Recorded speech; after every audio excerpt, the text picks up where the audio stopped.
Today's visual novel is Saya no Uta.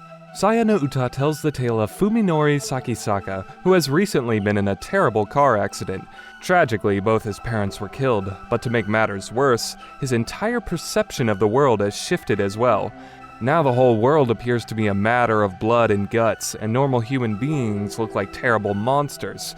Because of this, the only choice that seemed logical for Fuminori was to commit suicide, rather than trying to live in such a world. However, he encounters someone who does look perfectly normal, and to him, almost angelic. This is Saya, and she becomes Fuminori's savior and reason to keep living on in this world. However, the big mystery is, why does only Saya appear normal? What is her true nature? To say this visual novel is unique amongst all the others is an understatement. The setting of Saya no Uta might be only that of the normal world, but because of Fuminori's perception, it manages to make it really stand out in this medium. Like with Swan Song, Tsubahibi, or Kara no Shoujo, there is quite a bit of extreme content in this visual novel, so I highly advise you to stay far from it if you don't have a strong stomach or are easily offended.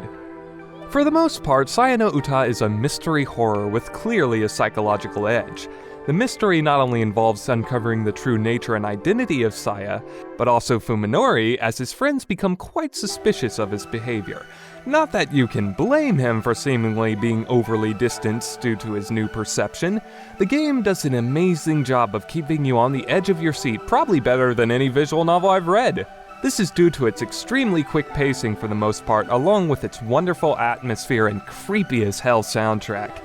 Yes, for once, I can say without a doubt, this visual novel has good pacing. This is due to it only lasting around 5 to 6 hours, but none of that is ever boring if you ask me. Yet, despite its brevity, the tale has a lot of deep, thought-provoking stuff in it, plenty of development for our main characters, perhaps a touch too fast at times, though, and has some fantastic endings. So from a story front, it really doesn't disappoint, and it's one of the visual novels that show that you don't have to make a visual novel 50 plus hours and painfully slow to accomplish that. Plus, the game is just really scary at times. So much so that I won't lie, I had to put it down several times. I'm not saying it's going to scare everyone because some people have higher tolerance to fear than others, but to me, this one was actually quite scary. I highly recommend playing this at night, just like any other horror game advises you to do for the full experience. Character-wise, it's clearly mostly about Fuminori and Saya. The other characters receive minor development and are mostly forgettable, but they serve the story well in keeping things going and the plot well developed. Like I said in earlier reviews, I'm fine with a few underdeveloped characters as long as the pacing and story is good, which it certainly is here. There's going to be a lot of questionable decisions that both of them make, which really is going to make many audience members feel uneasy around them. Perhaps you can't sympathize with them so much on this front, but their development is fairly logical given the circumstances both have. Also, for a change, the sex scenes are actually relevant to a degree in this story, unlike, say, several in Kara no Shoujo, or most in any other visual novel. So I actually recommend reading them for a change, as both of our main characters go through development, which might honestly be very repulsive at times, but you should read it anyway because it's fairly interesting. Audio-wise, it's fantastic. Somehow they got Hikaru Midorikawa to voice the main character in this, and he is always great, so don't feel too bad if you find Fuminori oddly sexy despite his behavior. I did. Sorry. The soundtrack is also full of wonderful and memorable tracks.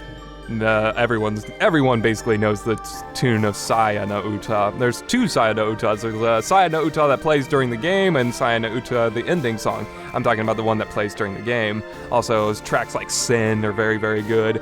Some of them are made to be a bit too uncomfortable for my taste, like the creepy guitar tracks, and tended to give me and my girlfriend headaches, so hopefully that won't happen to you. I know they're technically appropriate for the game, but I honestly feel like maybe it went a little too far on that front. I don't think it happens to everyone, it might just be us, who knows.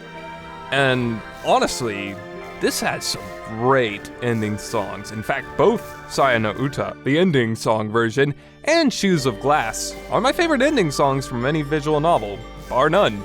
Kanako Ito is just a wonderful singer and Nitro Plus is lucky to have her, and I basically like everything she does. Overall, because Saya no Uta is short and sweet, I can recommend it to anyone who can tolerate horror and has a strong stomach. Unfortunately, this is the only short game I can think of that has such high quality to it in the commercial world, really. Obviously, Narkisu is another, but hey, that's free! Make sure to check this out if you like visual novels at all. Make sure you also check Narkisu out as well.